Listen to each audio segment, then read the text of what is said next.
2013 has been a terrific year in that our net margin has increased between last year and this year, and to be able to do that in a year where we've got double-digit growth. We're up more than 12% this year. We're the #1 luxury brand in the United States.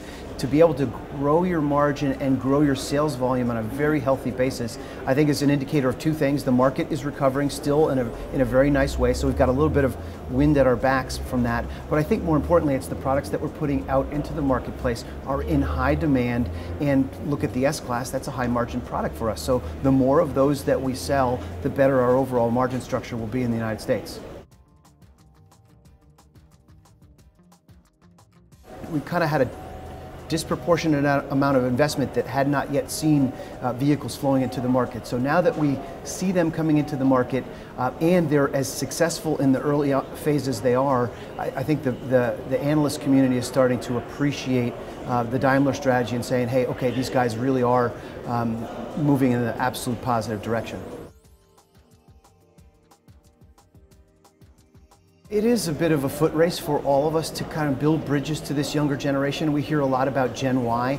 These are the kids of baby boomers. They're the largest buying population, somewhere in the 77 million range. So they're as big as the baby boomers and are soon to become the most influential buying group. So they're now just moving in. The leading edge is 31, 32 years old, so they're just now moving into our buying demographic, and it's our job to make sure we're building bridges to them. And with a product like the CLA, you've got the package, just stunning, sleek, dynamic, athletic design. That's what they want, but in a price point where they can actually get into a Mercedes-Benz, $29,900. So this is our stake in the ground that says, you guys are important to us, we're going to take care of you, and we're going to find ways to get you product, and the CLA is just the first of those statements, and we've got more of those compact cars coming. The GLA is coming next September, which is a sporty crossover.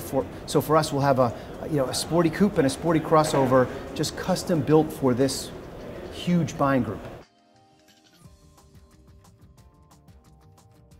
Well, there's still plenty of problem areas around the globe. Europe there's plenty of mixed signals out there, so none of us are kicking back, relaxing, and saying we've got smooth sailing from here. I mean, there's still plenty of structural issues in Europe. There's still lots of unknowns in China.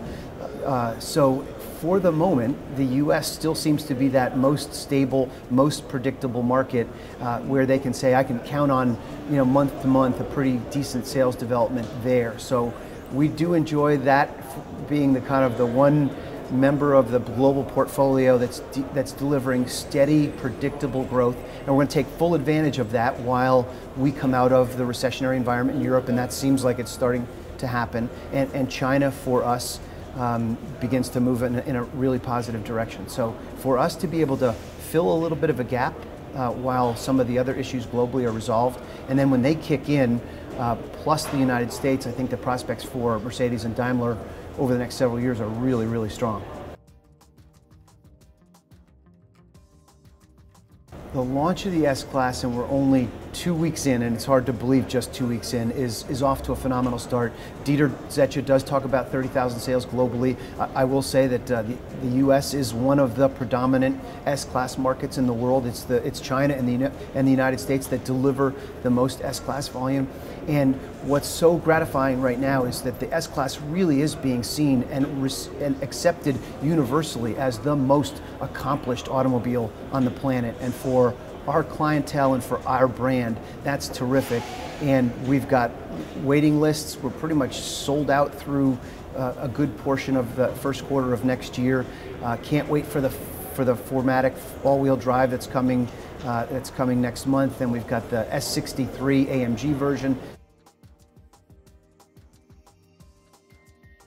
Sure, it's all about the execution, and so you'll see the GLA, well, it's already out there. It was debuted in Frankfurt, the sporty crossover. Absolutely, you can tell it's the sibling of the CLA, but it is a completely different car aimed at a different audience.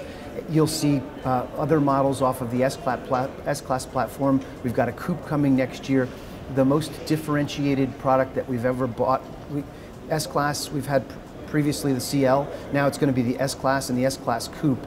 and it is a dynamic, sporty, two-door, different instrument panel, different sheet metal. So it all depends on how you execute platform sharing. And for us, it's about making sure that different models that go after different audiences are sufficiently differentiated, both from a performance, from a visual interior, exterior standpoint, and I think we're well on our way towards that.